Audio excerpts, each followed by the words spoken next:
A ver, hablemos de algo que hacemos todos los días, a veces sin siquiera pensarlo, negociar.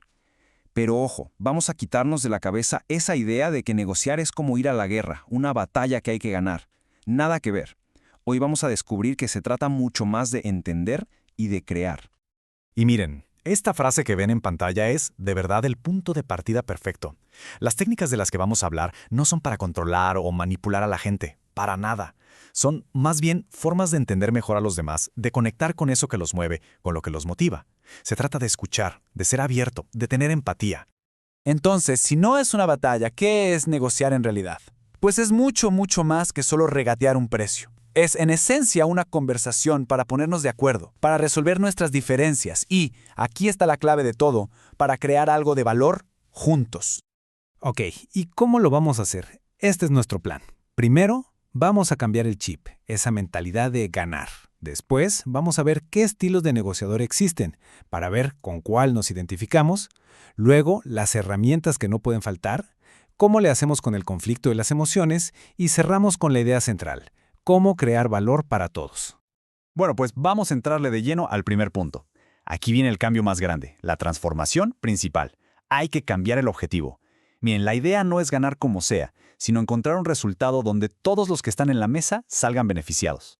Fíjense en esta metáfora del pastel que es buenísima para entender esto. Por un lado, tenemos la negociación distributiva. Aquí es como si el pastel ya tuviera un tamaño fijo. Si yo agarro una rebanada más grande, a fuerza te toca una más chiquita. Es el clásico ganar-perder. Pero por otro lado está la negociación integrativa, que es mucho más interesante. Aquí la idea es cómo le hacemos para que el pastel crezca. Cómo creamos más valor para que a los dos nos toquen rebanadas más grandes. Ese es el verdadero ganar-ganar.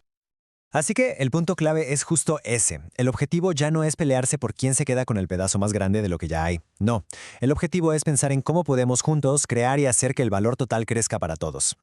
Muy bien, ahora que tenemos esa base, vamos a lo siguiente. Fíjense, cada persona tiene su propio estilo, su forma natural de negociar. Y conocer nuestro propio estilo es el primerísimo paso para ser más eficaces y sobre todo para aprender a adaptarnos. Y aquí va una pregunta para que la vayan pensando. ¿Qué tipo de negociador son? ¿Cuál de estos estilos les suena más a cómo se comportan en esas conversaciones importantes?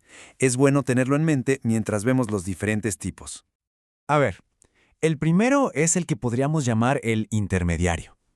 Para esta persona, lo más importante es la justicia, el compromiso. Su meta es encontrar un punto medio, un balance donde cada quien cede un poquito para llegar a un acuerdo. Son buenísimos para encontrar ese terreno común, y rápido. Luego tenemos al complaciente. Este estilo le da prioridad a las necesidades y a la felicidad de los demás. Su principal objetivo es mantener la buena relación, casi a cualquier costo. Prefieren evitar el conflicto, lo cual es increíble para construir lazos a largo plazo, pero, claro, a veces corren el riesgo de ceder de más. Pero ojo, aquí está lo importante. No hay un estilo que sea el mejor. Ninguno. Los negociadores más efectivos no se casan con una sola forma de hacer las cosas. Al contrario, son súper adaptables. Leen la situación, ven con quién están hablando y ajustan su estilo para conseguir el mejor resultado para ese momento específico. Ok, ya vimos la mentalidad y los estilos. Ahora vamos a la parte práctica, la caja de herramientas. ¿Qué podemos usar? Hay un par de conceptos clave que dan muchísima estructura y sobre todo confianza antes de sentarse a negociar. El primero, y quizá el más importante de todos, es el famoso BATNA. Son las siglas en inglés para Mejor Alternativa a un Acuerdo Negociado. Dicho en buen español, es nuestro plan B. ¿Qué vamos a hacer si la negociación truena y no llegamos a un acuerdo?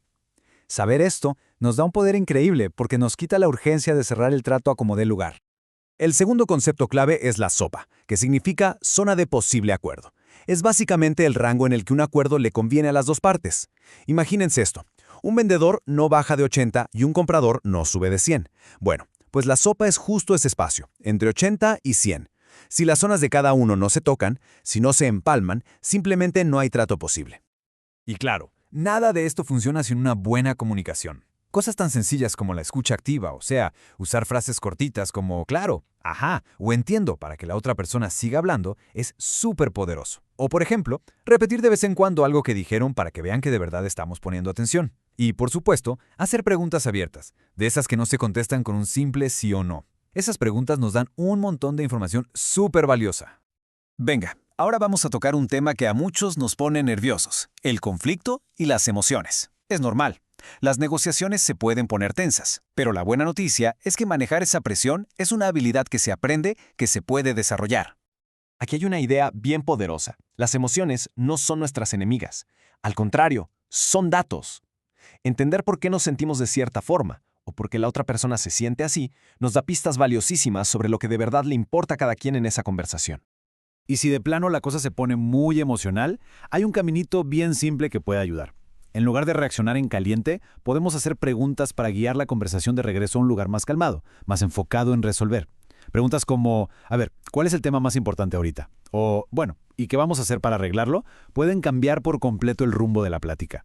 Y aquí les doy un consejo de oro para cuando lidiamos con gente difícil. Hay que enfocarnos en sus intereses, no en sus posiciones. A ver, la posición es lo que la persona dice que quiere. El interés es por qué lo quiere. Si logramos entender ese por qué, se abre todo un mundo de soluciones creativas que a lo mejor ni habíamos visto. Y con esto llegamos a la parte final, donde todas estas piezas se juntan. Ahora vamos a ver cómo se ve en la vida real esto de expandir el pastel. El caso de IKEA es perfecto. Ellos no se sentaron a pelear por un precio más bajo y ya.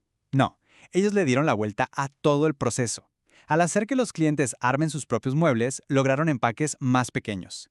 Y eso, a su vez, bajó los costos de la fábrica, del transporte y del almacén. ¿Y qué hicieron con esos ahorros? Los compartieron con los clientes, dándoles precios más bajos. ¿El resultado? El pastel de valor se hizo enorme. Todos salieron ganando mucho más de lo que hubieran ganado en una negociación tradicional. Y esta cita lo resume de una forma increíble. Negociar al final nos reta a dejar de buscar que nos digan que valemos y en lugar de eso a valorar lo que nosotros mismos ofrecemos, pensando siempre en cómo le puede servir o beneficiar a la otra persona. Es cambiar el cuánto valgo por el qué valor puedo aportar. Y para que quede claro por qué esto es tan importante, chequen este dato, que es impresionante. Los estudios dicen que en promedio casi el 40% del valor posible en una negociación se queda en la mesa. Se pierde. ¿Por qué? Porque la gente se enfoca en pelearse por el pastel en lugar de buscar cómo hacerlo más grande. Imaginen la oportunidad que se está perdiendo. Así que, para cerrar, les dejo esta pregunta. La próxima vez que tengan una conversación importante, sea en el trabajo, en la casa, con quien sea, ¿cómo pueden dejar de pensar en ganar y empezar a pensar en cómo expandir el pastel para todos? Porque justo ahí, en esa pregunta, es donde está el verdadero arte de la negociación.